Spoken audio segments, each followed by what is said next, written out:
During my press conference last week, I reported I had productive discussions with various state and local officials, including Governor, Attorney General, Mayor Fry, and law enforcement officials about increasing coordination in a lawful way between the county jails and ICE to avoid public safety threats being released back in the community. While we had our differences, one thing was clear: we all committed to public safety for all who live in the Twin Cities. We have made significant progress under the direction of President Trump, working with state and local officials here in Minnesota, and I expect that to increase in the coming weeks. We continue to have discussions. I'll have discussions this afternoon. We currently have an unprecedented number of counties communicating with us now and allowing ICE to take custody of illegal aliens before they hit the streets. Unprecedented cooperation. And I'll say it again. This is efficient, requires only 1 or 2 officers to assume custody of a criminal alien target rather than 8 or 10 officers going into the community and arresting that public safety threat. This frees up more officers to arrest or remove criminal aliens. More officers taking custody of criminal aliens directly from the jails means less officers on the street doing criminal operations. This is smart law enforcement, not less law enforcement. It's safer for the community, safer for the officers, and safer for the alien. This coordination also makes it far more safe for the Twin Cities. Arresting a public safety threat in the safety and security of a jail is the safest thing we could do. Further, less public safety risks are being released back into the communities, reduces recidivism, so local law enforcement can direct their limited resources to other public safety matters in their community. This is another priority of President Trump. The state prisons already cooperate with ICE on this coordinated transfer of custody, and we thank them for that partnership, and we plan to do more with them. I also want to reiterate and emphasize we are not requiring jails to hold people past their normal release time for immigration purposes. We're not asking anyone to be an immigration officer. We are not asking any state or local official to do immigration enforcement activity. They are not. By merely notifying us before they release them, they don't hold them 1 minute past they normally would. Given this increase in unprecedented collaboration, and as a result of the need for less law enforcement officers to do this work in a safer environment, I have announced effective immediately, we will draw down 700 people effective today. 700 law enforcement personnel. We have also fully integrated CBP personnel into the ICE ERO team structure under one unified chain of command. Not 2 chains of command, there'd be 1 chain of command here. Any large enforcement operation I've ever been involved with, there's 1 chain of command, and that's where we're moving forward. During my press conference last week, I announced that moving forward, ICE will be conducting targeted immigration enforcement operations, like ICE has traditionally done for decades, based on reasonable suspicion to question and detain. ICE will conduct these operations and transnational criminal organization investigations with a focus on national security and public safety. I want to be clear. Just because you prioritize public safety threats don't mean we forget about everybody else. We will continue to enforce the immigration laws in this country. To help execute this, we have developed and implemented a multi-agency surge task force with an operational framework that clarifies lines of effort, integrated enforcement, investigative and special response efforts. A unified joint operations center has been established to manage all operations and ensure efforts align with priorities of the mission. This reorganization also enables ICE to leverage joint intelligence capabilities to effectively target threats, as well as to reduce the overall personnel footprint. and enhance public safety and confidence in the agency's capabilities and presence here. I've also ensured that officials from legal internal affairs offices remain on the ground as long as this operation continues. During our efforts to identify and implement improvements of how operations are planned, conducted, and managed, we identified a gap in regard to the use of body-worn cameras. This was actually raised by the workforce when I started walking around talking to people here. Some officers and agents had them, some didn't. That inconsistency was unacceptable, so we moved immediately to prioritize full body cam deployment in the city. I discussed this with Secretary Noem a couple of days ago, and she made the decision to deploy them. The plan is to deploy them nationwide, but it's a priority for the city right now. There's actually $20 million in the spending bill to further fund the deployment of body cameras.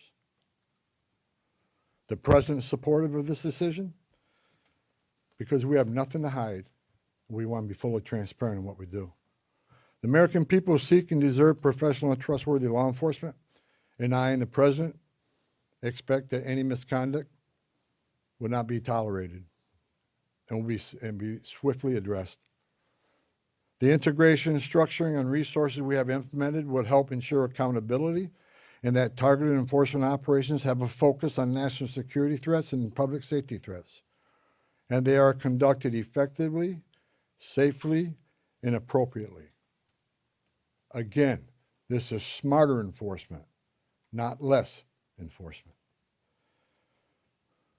For those who are not a national security threat or public safety risk, you are not exempt from immigration enforcement actions. If you're in the country illegally, you are not off the table.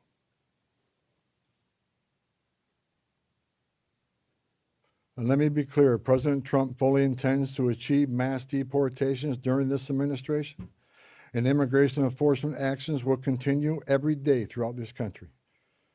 President Trump made a promise, and we have not directed otherwise.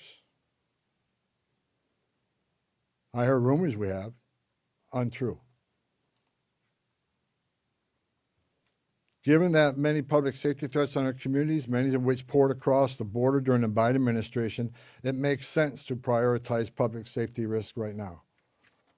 Again, prioritization doesn't mean you forget about everybody else. But we have a criminal here, a non-criminal here. The criminal has to be arrested first because they're the biggest threat to the community. My goal with the support of President Trump is to achieve a complete drawdown and end this surge as soon as we can. But that is largely contingent upon the end of the illegal and threatening activities against ICE and its federal partners that we're seeing in the community. We will not draw down on personnel providing security for our officers. I will not let our officers be put at risk. So we will not draw down on personnel providing security and responding to hostile incidents until we see a change in what's happening with the lawlessness of the impeding and interfering and assaulting of ICE and Border Patrol officers.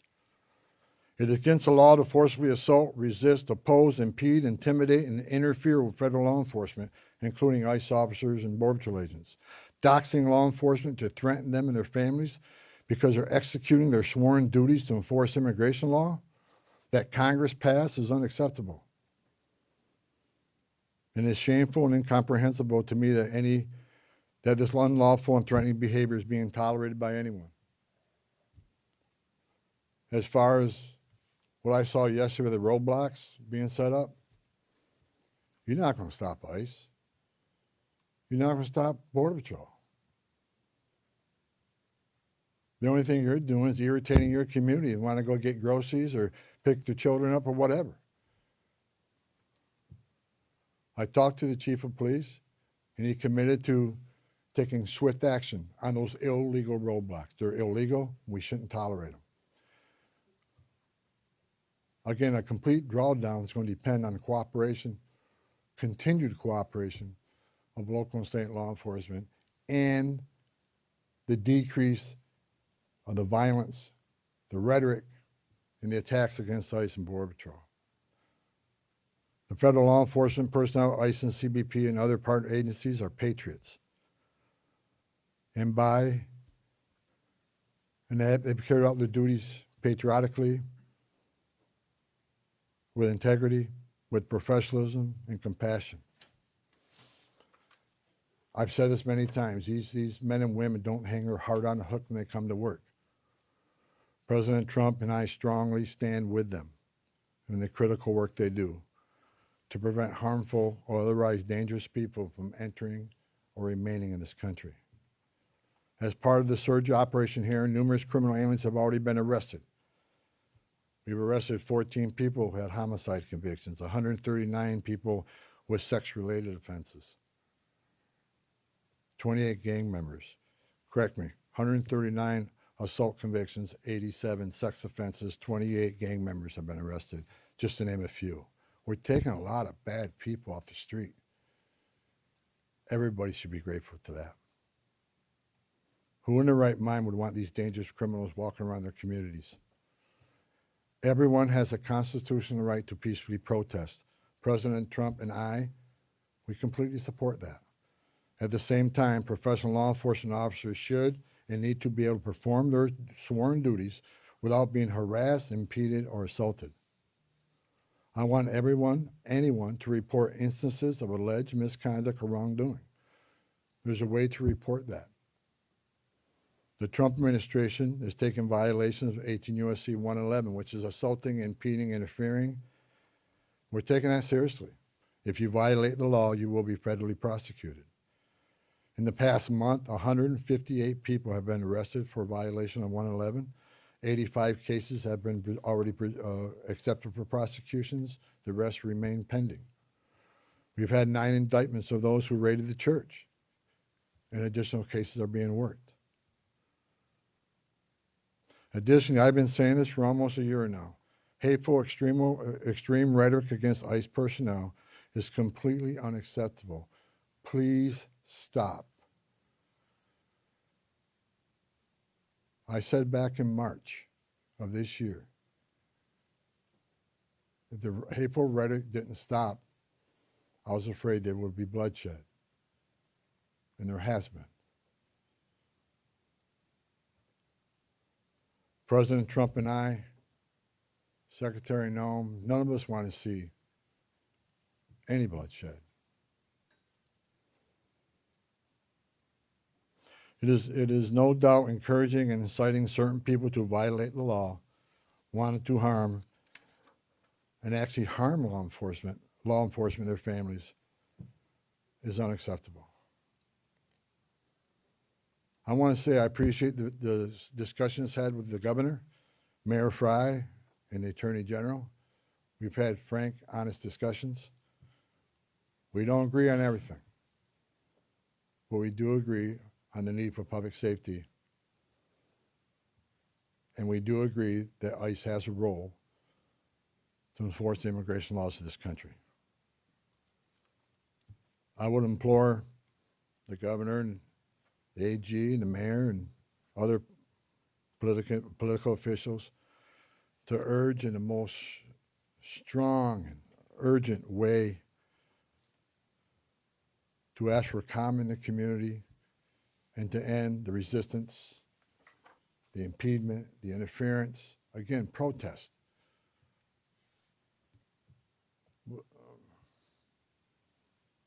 But stop impeding, stop interfering, stop violating the law, because we will arrest you. In closing, President Trump and I would like to thank the men and women of ICE, Border Patrol, and other federal agencies on the ground here for your dedication to the oath you swore to enforce the federal laws and promote public safety through the work you do. That hasn't been easy. I know the sacrifices you made. I know the sacrifices your families make. I know your families worry about you every day. I know you've been away from birthdays and anniversaries and holidays. I appreciate every one of you. I wore that green uniform. I love the United States Border Patrol. I was an ICE agent. I know the job you have. I know the tragedies you've seen. The president is with you.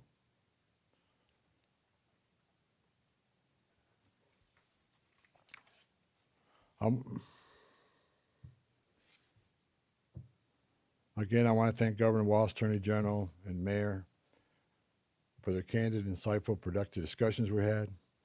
Again, I'm not saying we agree on everything, but I think we all already accomplished great things in Minnesota. I am optimistic we will achieve even more in the coming days to make this city safer.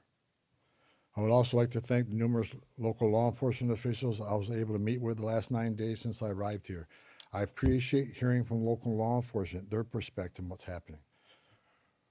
I appreciate the desire to enhance communications between their agencies and our agencies, and that communication has been vastly improved. I truly appreciate your commitment to respond to federal law enforcement in a time of need.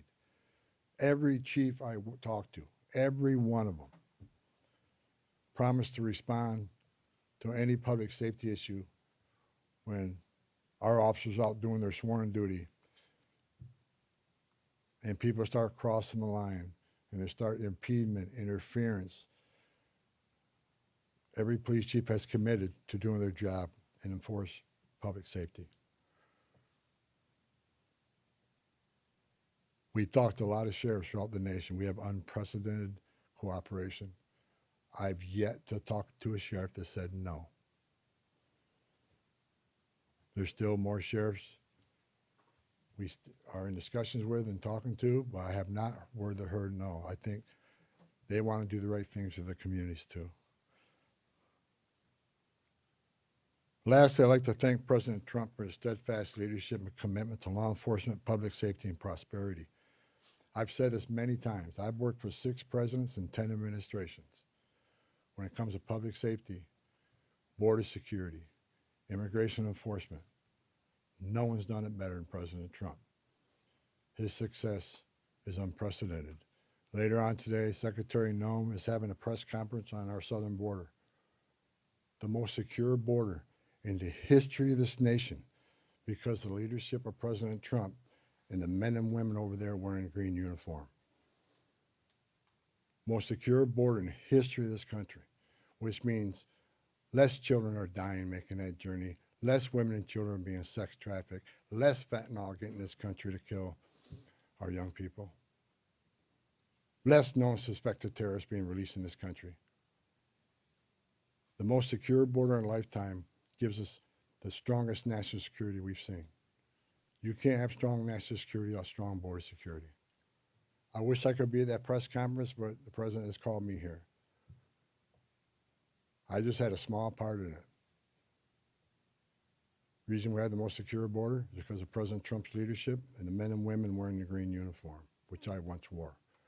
I just reported, I was down there with Commissioner Scott, CBP Commissioner Scott, 2 weeks ago. We went through that border in boat, forward drive, and in the air. We toured the border in California, Texas, and Arizona. And I did not see one illegal alien. Think about that. The last 9 months, no one's been released from that border. The most secure border in history of this nation. So God bless the men and women of the Border Patrol. God bless President Trump for his leadership. And God bless the United States of America. And I'll take questions. Sir, you said that you're getting unprecedented cooperation. Where's that coming from? Is it coming from the sheriffs? Have you signed agreements with them? Are Hennepin and Ramsey County part of that? And the 700 officers leaving Minnesota, are they Customs and Border Patrol or ICE or? There's a mix, but that number is based on, number one, the cooperation. Again, rather than having whole teams out looking for a criminal alien was just released, now we have one agent at that jail picking that person up. That and the operation has been successful on a number of arrests, so the target list is reducing. So with the efficiencies of the jails, with the efficiencies of the prison system working with us, and the target list decreasing, we had a whole team looking at what makes sense without risking officer safety and the security teams, and that number is 700. Look, we want to get back to the original footprint, the Minnesota footprint of what ICE offices looked like before this operation, plus the additional hires through the big, beautiful bill. A lot of these people, we got agents here from LA, New York, and Portland. There's problems there too. So we want to get people back to their home stations and enforce immigration laws in those areas. But the vast majority of sheriffs, there's only a few that we're still in consultation with, but this is unprecedented cooperation. So again, I want to thank, the sheriffs, the governor, and the AG. I think we're in a lot better place than we've ever been in. We never had this kind of cooperation at this level. And I'm not leaving until we get all done. But I'm happy to say I'm extremely pleased with the leadership team and their outreach to the sheriffs, to the state, to the chiefs. I've talked to many of them. I didn't talk to all of them, but I plan on talking to every one of them before I leave and thanking them for their cooperation. Are you getting cooperation from Hennepin and Ramsey? Follow-ups right here, go ahead. With everything that you've mentioned here right now, do you think this operation was a success here in Minnesota? Yeah, I think I just listed a bunch of people we took off the streets of the Twin Cities. So I think it was very effective as far as public safety goes. Was it a perfect operation? No. No. And I just told you, we created one unified chain of command, make sure everybody's on the same page, make sure we're deconflicting targets, and making sure we follow the rules. And I'm not saying anybody, I don't think anybody purposely didn't do something they should have done. I'm saying that I brought a different set of eyes on this. I've done this for a long time. We made this operation more streamlined, and we established a unified chain of command, so everybody knows what everybody's doing. And not that it wasn't current before, but we approved upon that. So in target enforcement operations, we go out there. There needs to be a plan, and I want to make sure everybody has a plan. But I'm not going to sit here and point finger at anybody that they failed. It was a great operation. We took a lot of public safety threats off the street. Right here. Can I ask a quick numerical, just clarification, and then get to my main question, please? So 700 leaving effective immediately. How many will that leave here once that group is out? Right around 2,000. And what is the pre-operation footprint? Well, 150, 150. 150 is normal. But we got to remember now, we got special agents on detail here doing the fraud investigation. They're not going anywhere. They're going to finish their job. I'm talking about immigration enforcement efforts. Understood. So then my main question, we've talked to people who say they're protesting not the arrests of people with criminal backgrounds, but things like broad ICE patrols, random citizenship checks of people of color, and the detainment but no charges of U.S. citizens. So have you committed or will you commit to officers on the ground here ceasing those actions? What I have made clear, we're doing targeted enforcement operation. When we leave this building, we know who we're looking for, where we're most likely to find them, what their immigration record is, what their criminal record is. But as we continue to be forced in the communities, when we go to arrest that criminal target, if we find an illegal alien there, they're coming. We're not going to turn a blind eye to illegal immigration. That's why this partnership and this coordination is so important. We'd much rather work in the safety and security of jail. Look, I go to bed every night wondering if every one of our officers go home safely. I also am concerned that every person we're looking for is taken into custody safely. The best way to do that is to have a target enforcement operation, a well-planned operation. That's the way we've done it for decades. So should we expect to see no more of that? Pardon me? Should we expect to see no more of those citizenship checks? I have directed target enforcement operations, and we'll hold our officers to the highest standards. These are professionals. Again, I wish every one of you could put that gun on your hip, put that Kevlar vest on, and go out there and put up what they put up with. Considering the hate, the rhetoric, the attacks, I think they performed remarkably, and I'm proud of them. We came here, President Trump sent me here. I didn't ask to come here. President Trump sent me here to help de-escalate what was going on. We're not surrendering our mission. We're not walking away from our mission. We're just making this more effective and more smart This is smart law enforcement. Smart law enforcement makes it safer. Right. Realistically, how much work is there left to do here? And with this unprecedented cooperation, how long could this take, best case scenario in your eyes, to get the job done? Look, I said it, we want to get out, we want to get back to the normal operational footprint here. But that depends on the people out there putting up illegal roadblocks. That depends on people that want to intimidate and interfere and put hands on ICE officers. Tone down the rhetoric. Stop violating the law and impeding and interfering with us, and the drawdown be quicker. I still got more discussions to have with some local law enforcement officers looking for their cooperation. The more cooperation we get, the less rhetoric and hate we see, and the less attacks means we can draw down even more quicker. So, you know, a lot of this has to do with assistance from the community. We want to get these men and women home. They got a job to do at home. And I think we come a long ways. I'm actually, yesterday afternoon I was sitting down with my chief of staff, I'm actually amazed at the cooperation and agreements we already talked about and the willingness to work with us. We're doing better than I ever thought we would, seriously. And I'm excited about getting back to the business of enforcing immigration law without without arresting people for 111 for interference and impeding. We just want to do what we've done for 30 years, 40. I've done doing this 40 years. We want to get back to doing the job, and that's what we plan on doing. And we're not. I want to keep this because I keep hearing it and hearing it and hearing it. We're not surrendering the president's mission on a mass deportation operation. If you're in the country illegally, if we find you, we'll deport you. But this is about target enforcement operation, and that's what we're going to be doing. Last question, go ahead. You've been talking about these filter blockades. People, just regular people, protesters are checking IDs, they're running people's plates, and they're not letting people who they think are ICE agents through. But we've seen Minneapolis Police Department roll by and ask these protesters, are they doing okay? And they let these things stay up for extended periods of time. What do you make of MPD's lack of action on this matter? When I was away to wear the roadblocks yesterday, I called the chief of police, and he went and disbanded them after I got off the phone with him. He has promised to take enforcement action. It's illegal. You can't do that. And again, a message to those folks, what are you doing? You really think you're going to stop an ICE and CBP from doing the job? It's a joke. Only people you're hurting is your own community who wants to go and get groceries, pick up the dry cleaning, or go to work, whatever. You're just hindering them. Stop. Stop. No I just more have a questions. quick Go ahead, sir. clarification on the body No more cameras. questions, guys. Just a Thank you. clarification. Mr. Homan, could you just talk about the targeted list? How big is Asking that County Jails to list? report those only a minute.